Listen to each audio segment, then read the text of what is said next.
Gentlemen, story time, and this one was not emailed to me from somebody else. In this story time, this is something that I remembered happening, and I just got through talking about this with a friend of mine that worked with me in the last city that I lived in before Riyadh.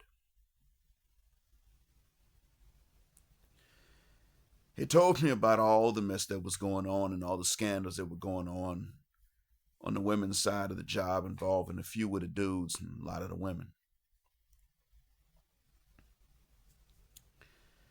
And as he told me about this, I said, well, I have a reason to be grateful to Allah because I didn't realize how much He was protecting me from. When all of this was going on around me, I was going to work, doing my job, didn't know about all this stuff. And Allah was really protecting me. And I owe Him more thanks than I'll ever be able to to truly actualize. I can't pay this back to my Lord and protector. But you did allow me to be aware of it so that I could have more gratitude.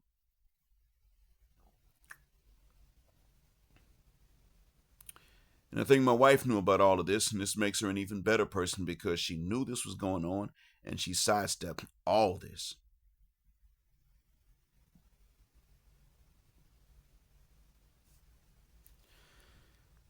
But he told me about this one lady, a North African, very pale in complexion too. And this lady, one of her first evenings on the job,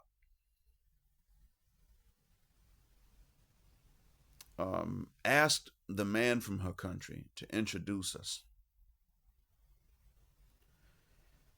And she said something that was not true. She, uh, when the man introduced us, she stuck her hand out, wanted to shake my hand, and that's not legal here. Now, it's not enforced per se, but I wasn't going to run the risk. I mean, hell, there was a cop a few feet away. So what I did was, um, I was wearing a long sleeve shirt. So I put the sleeve in her hand, on the back side of her hand. So it was like acknowledging her greeting without shaking her hand and without touching skin to skin. And I said, Salam alaikum. And she said, Walaikum salam. And she said, I heard that you had this interest in the food of my country. And I know how to cook some of those dishes. And I said to her, well, now that you mention it, yes, I'm curious. I said to her, I never said to anybody that I was curious about it. But there are some dishes that I've really enjoyed from there. And now that you mention it, yeah, yeah.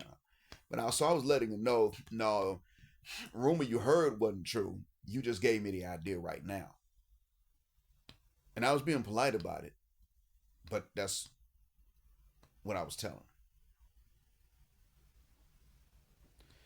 And I think this might have been the same night or a few nights right after I had found out that my current wife had paid attention to me. So I said, well, if you do cook something, then I just need to know ahead of time so that I can try to throw together one of the dishes from my region, from the Gulf Coast, to keep it fair. So I was pretty much saying this: I'm not taking favors. I give if I get.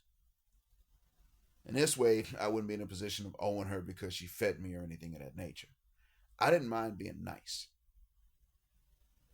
but I wasn't gonna make this romantic. And to her credit, she did not harass me afterwards. She was never mean, and she did not try this stuff again. She was polite when I saw her, and I'd be polite.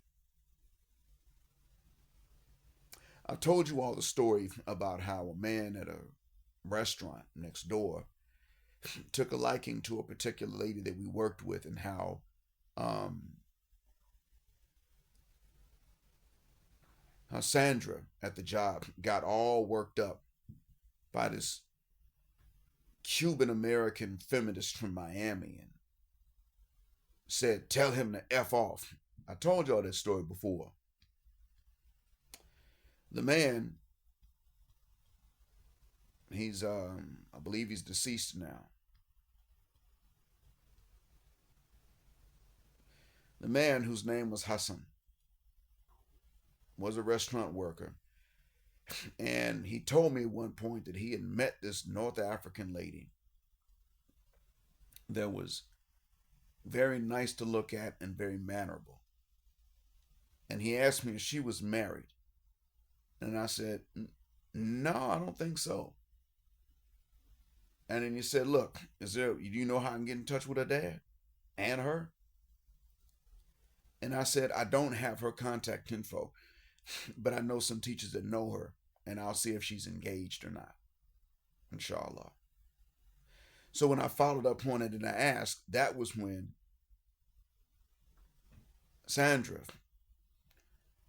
responded on that woman's behalf in her absence with, "Tell him to F off." I found out later on that this teacher about whom Hassan asked was an SLUT with a capital S and 8 U's in the middle and an exclamation mark at the end. Slut. But she was a picky slut. She was giving it up to the project manager, same one that caused me to have to live away from my wife. And in giving it up to the head of the English department at the university, it turned out she conceived. She had to be arranged to see a doctor that was a little bit unscrupulous so that he could get her some abortion pills. Because she didn't even know which one of those guys was the dad. But in exchange for this, she got a favorable position with the same company at another university. She was being a major slut by her own cultural definition and by her religious constraints. All this time, Hassan did not know about this, did not have any ill intentions, wanted to discuss with her and her dad marriage if she was willing to, was cursed out in his absence by a woman that had nothing to do with this.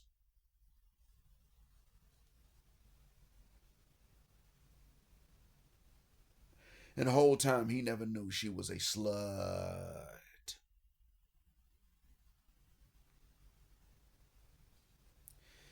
He went through exactly what a Western man goes through, except he didn't know it, and he went through it once. Wait a minute. You didn't realize that you went through this too? Oh, we almost all of us did. See, think about this. In the West, let's say that the chick gets approached. Now, if she's not getting approached once a day, which is 30 times a month, let's say that she goes to the club to get approached on the weekends, and then that makes up for the weekdays she wasn't being approached. She could be approached by 7 to 10 guys in the club. That is between, and let's say that this happens not 4 times a month, but 5, because some weekends should go on Friday and Saturday nights, both. All right, so that is between 28 to 50 guys in a month trying to get her attention. In addition to the weekdays where she's being approached. Now,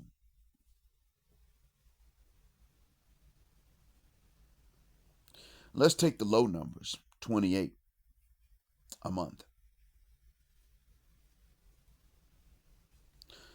That's 336 in a year. Let's take percentages. Let's assume that she turns down 95%.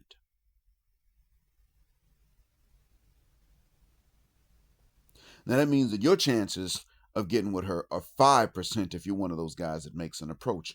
Well, we already know. You might have a 5% chance of being struck by lightning and it actually happens. But when it's a 5% chance of something good or favorable to you, that doesn't happen.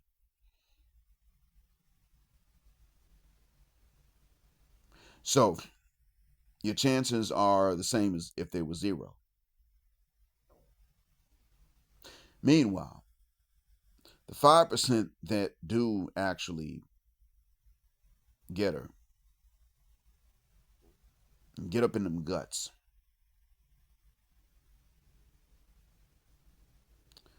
because if she likes them enough, she's going to smash them. So the 5% that do still come out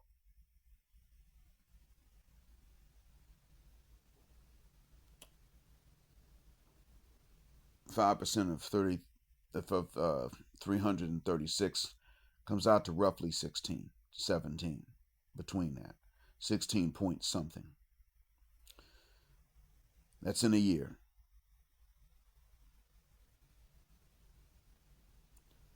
So now at this point, and that's the low estimate, by the way. That's the low estimate.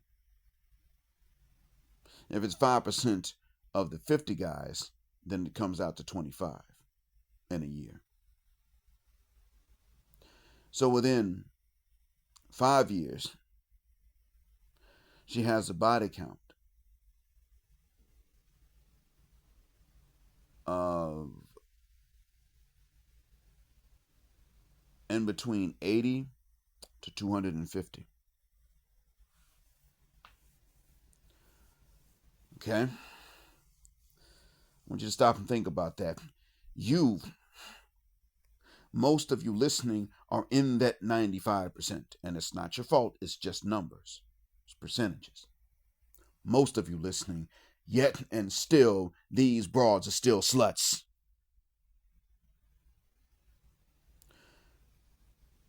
It's not the end of the world per se, except that you're being blamed by women for the women to tell you no, but most of them are going to do so. By you having decided in large numbers that you will not make an approach, you've taken away one of their weapons. Now, they can't blame you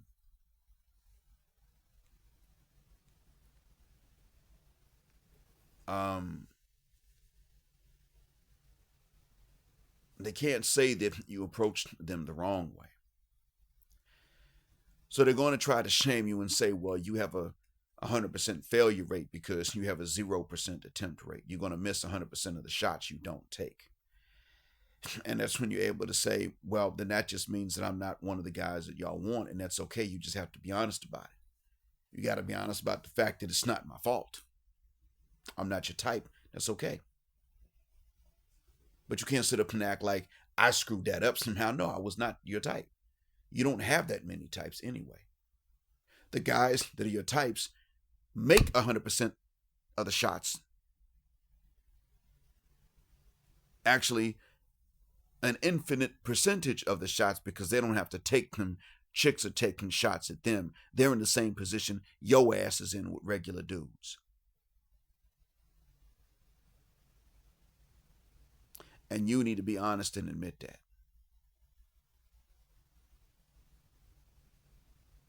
You have all these options when it comes to dudes. Dudes don't have these options when it comes to women. But a few dudes, all of y'all want, got all the options when it comes to women. Since most of us aren't going to be these dudes, there's nothing for you to blame us for.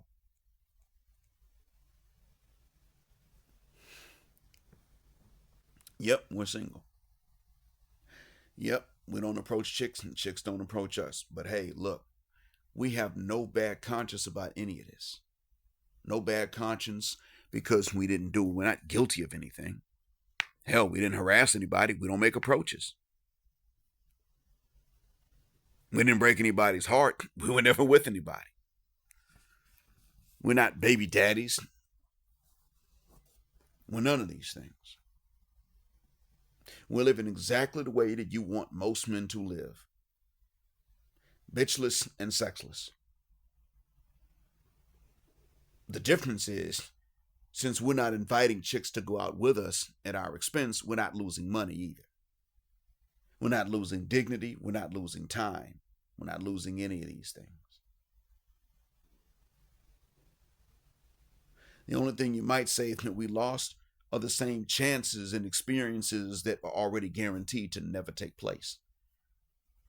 The chances we already don't have, and experiences that were not going to take place in the first place. And frankly, a lot of those experiences are headaches. No marriage, no divorce. No dating, no marriage.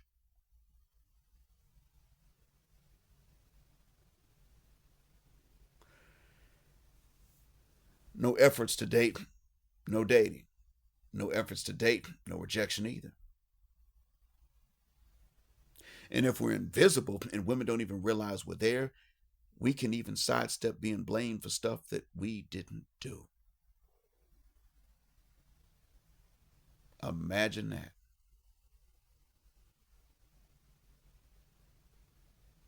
We never did it.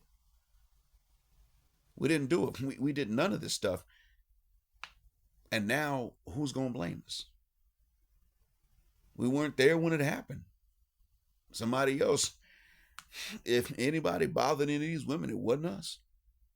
Anyway, this man, Hassan, went through once what you guys go through multiple times. He didn't know it. And many of you didn't know that this was happening to you at the time that it was. But I want you to understand why you should not make approaches now.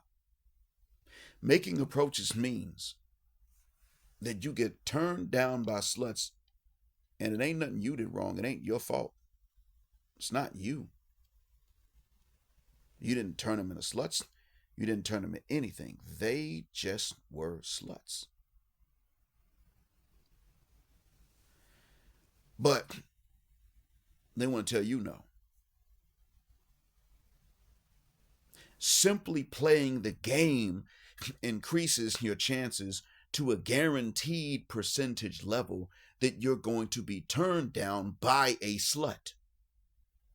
Hell, by sluts with an S at the end.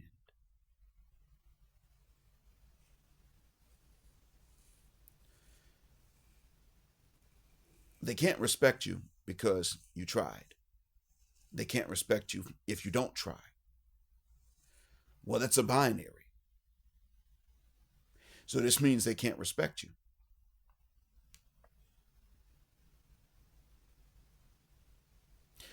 But which one costs you even more respect in their eyes? Well, they're not going to respect you. But at the very least, the ones that they really, really, truly disrespect right off the bat are the ones who try. The ones that don't try are the ones that they disrespect less. You're not looking really to see who they respect more. It's just more so about who they disrespect less. And then you get into that category. And this is why it's a good thing to simply stay invisible.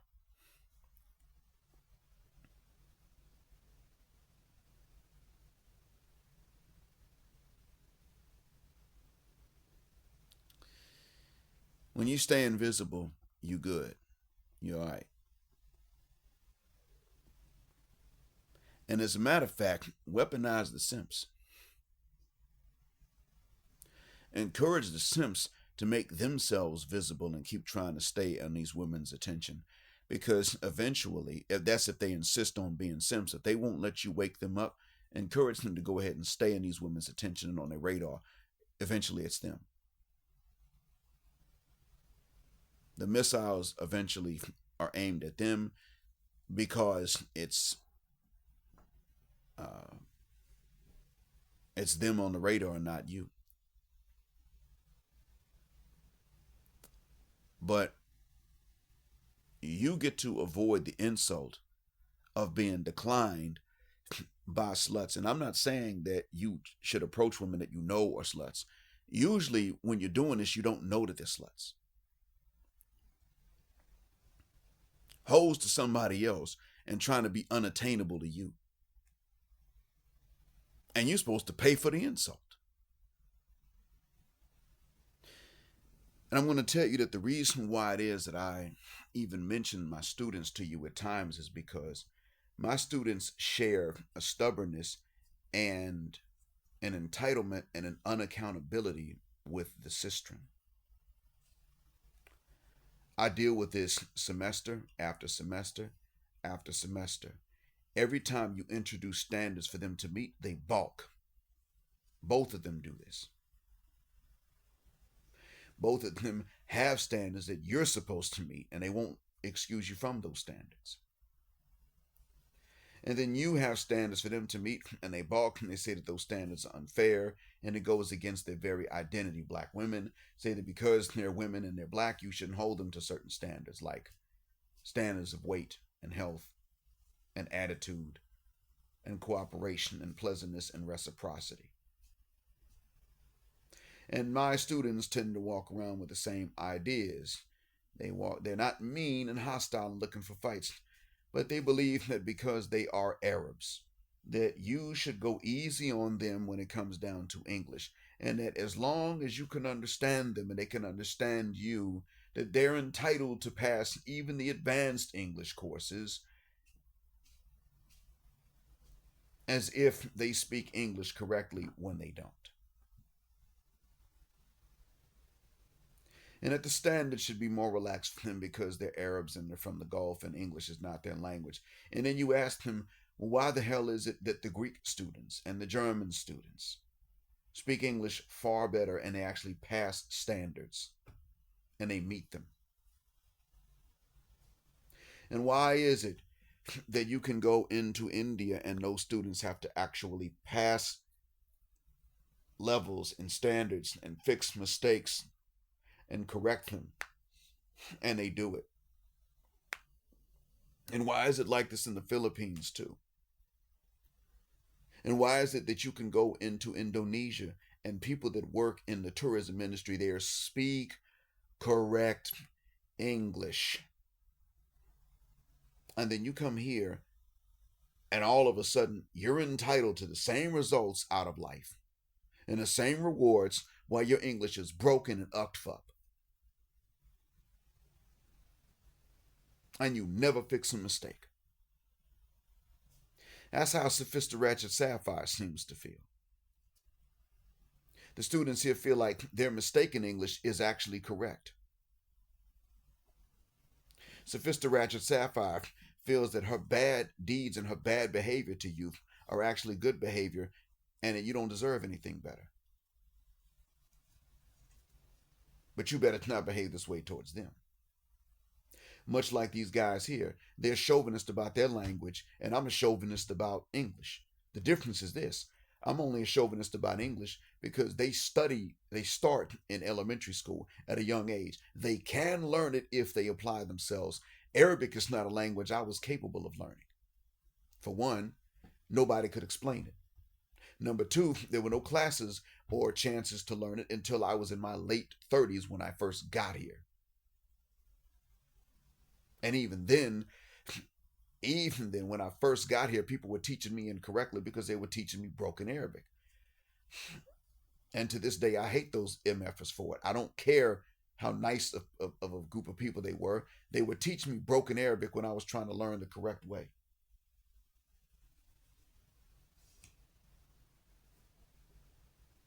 Niggas.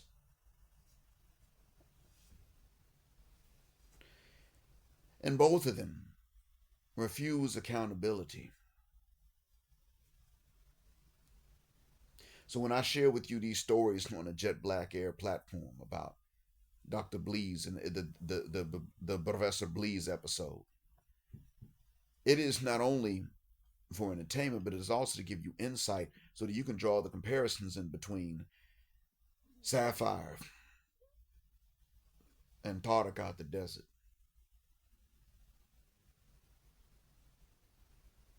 That's why. You'll see the parallels. The difference is this. You see, I'm rarely, almost never blamed for what the students do. Almost never. I can prove that I'm doing my job, and this is the second semester wherein I thank Allah for this. This is the second semester in a row in which students want to blame me for them failing, and the administration has refused to blame me because I can show in the online platform in which we teach that I gave these instructions and these jigaboos did what I told them not to and did not do what I told them to do. And that's how those Negroes failed. Semi-Negroes. They failed because of that. They failed because they wouldn't fix their mistakes. It's on them. And they're not even bad people all the time. They may just need extra semesters to get it. One of them always had an excuse. Always with the excuses. He would simply perform badly on every exam and then turn around and say, "What's my mark?" "Yeah, you failed." "Well, doctor, I was nervous. It's an exam." "Yeah, well, every time you take an exam, you're going to be nervous. Then you're going to give me the excuse that you're nervous and that therefore we should go easy on you on the exams. How are you going to learn anything? You're allowed to be nervous during an exam. Control that shit and keep thinking. Stop giving us your excuses. Why were you late every day this week?" I slept late." "Okay, dumbass, why didn't you wake up early?" Always got an excuse. Now, that's one guy. The others generally tried, but they didn't try enough.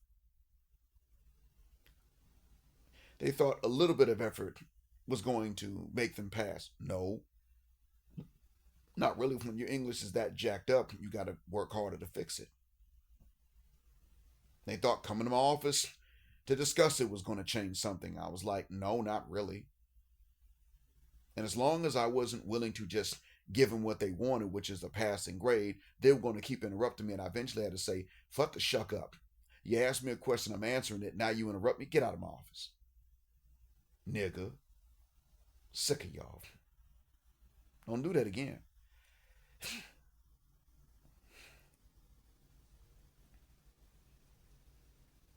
And the funny thing about Arabs is that their phones are always ringing. So they're in the office with you and then the phones ring and they got to take it. No, nigga, you need to make them wait, not me. I'm here in front of you. You came to see me and interrupted my time. I could be playing on my computer. I don't know, running a podcast on the computer. You interrupted me because your ass failed. Now you have to take the phone call. Make that nigga wait. Or interrupt me and then let the phone interrupt you. No accountability. They don't ever come to me and say, I screwed this up. I jacked that up. That's on me. Just like sisters never come to you and say, you know what, especially when they're young and fertile, like you like them, they never come and say, you know what, we taught you all to stay away from us. We taught you all that there's no right way to make an approach anyway. We taught you all that you better not talk to us. We taught you all to respect our boundaries, and all we were is boundaries. We taught you all also that we're a bunch of sluts and that we'll sleep with everybody but you. We taught you all that we can give you a 5% chance of success with us while we still rack up all these nasty body counts. We also taught you that we don't respect men with lower body counts than us, but we all got higher body counts. We taught you that there's no right way to go about any of this, that there's no way we'll respect you.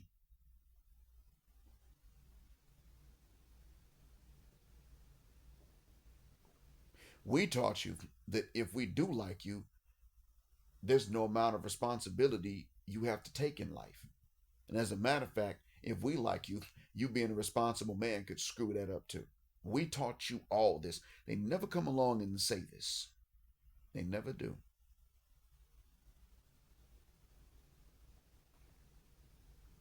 They never come along and say, you know what? We even cause our own sons divorces if they marry women from somewhere else. Because if we visit our sons and they're married to non-black women and she treats them well, we'll tell her she ain't got to do all that and turn our sons' wives into their ex-wives. That's us. They never take accountability. They never say this. They just say, you men stopped approaching. Bitch, you told us to. You men don't try anymore. Bitch, you told us not to. Y'all don't spend money on us anymore. Bitch, you told us we were not good for anything else but money. And in no amount of that was good enough for you.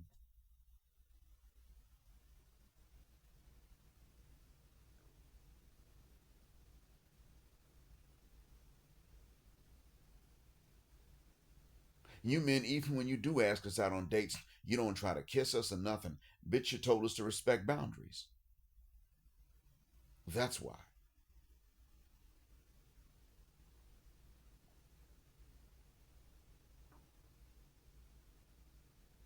And y'all only want coffee dates. Bitch, you told us to be careful with the money that we do have.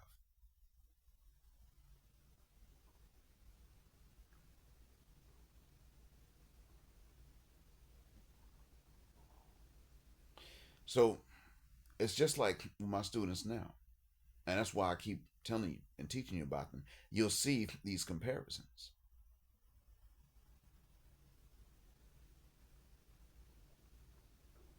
Some of them will say, well, instructor Black, you don't really explain English. You just get on us if we make mistakes. No, I explain it, then I get on you because you repeat the same mistakes.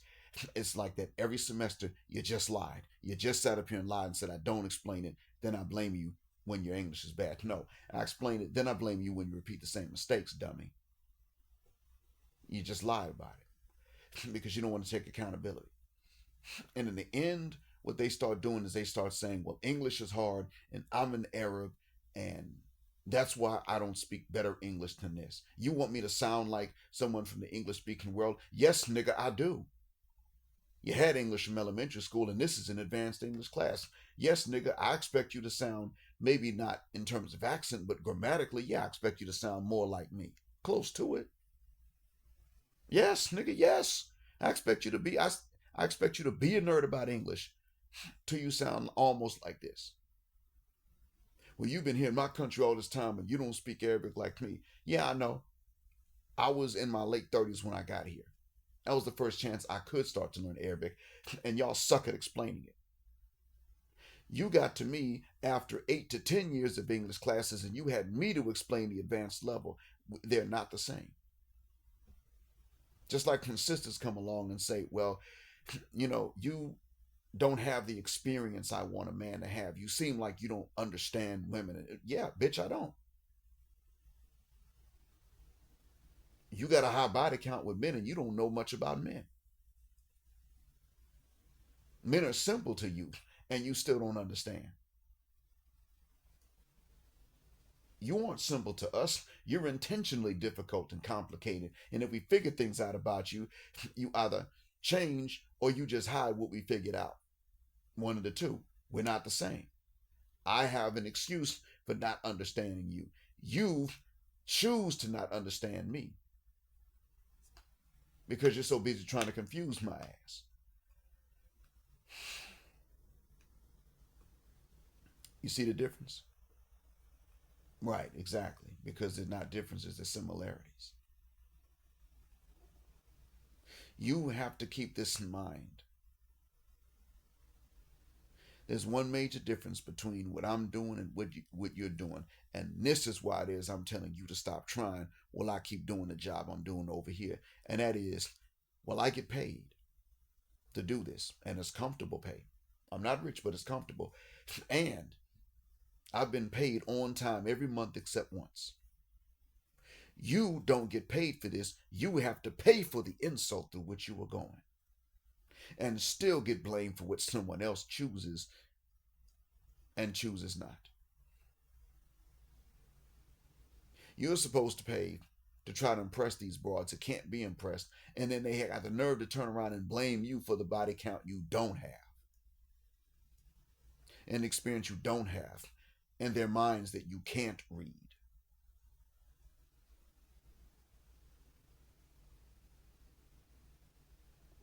And that's what's different about them. And that's why I tell you, good job not approaching them anymore. Keep that up. Don't even try. Whereas I stay in my job and I continue doing what I'm doing. I'm not blamed for what the students do or don't do if I can show that I did my job and I'm paid for it. And I'm about to take a nice, it ain't 5 star and it ain't terribly expensive, but I'm about to take a nice vacation with my wife, inshallah. Subscribe to the Jet Black Air Lounge to learn more about that as it unfolds. You, on the other hand, because of your efforts in trying to impress some of these women for noble and ignoble reasons alike, you have spent money that has cost you vacations. That's the difference.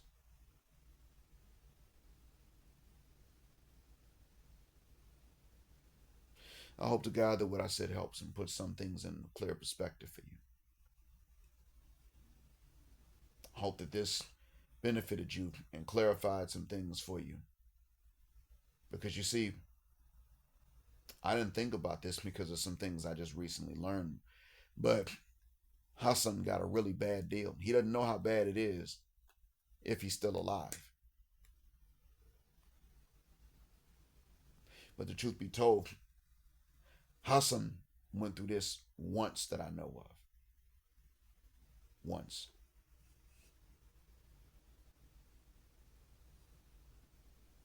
You and I, for the length of time that we've had to live in the West, have gone through this again and again and again and again. And some of you will say, well, I stopped making approaches, and that is a good thing. You should. But by the same token, even though you may have stopped, the women are still looking for ways to tell you no. Some of them only want you to ask so they can tell you no. And that's why it's important that you don't make any effort at all. Thanks for listening, as always. Black heart, black mind, black out, assalamu alaikum, and black heterosexual, non-select male power because they don't like it, and black patriarchy until extinction of Judgment Day. Thank you again for flying with us here at Jet Black Air, where the phrase Jet Black is also a verb. Keep jetting black with us until the wings and the wheels fall off. Gender justice forever.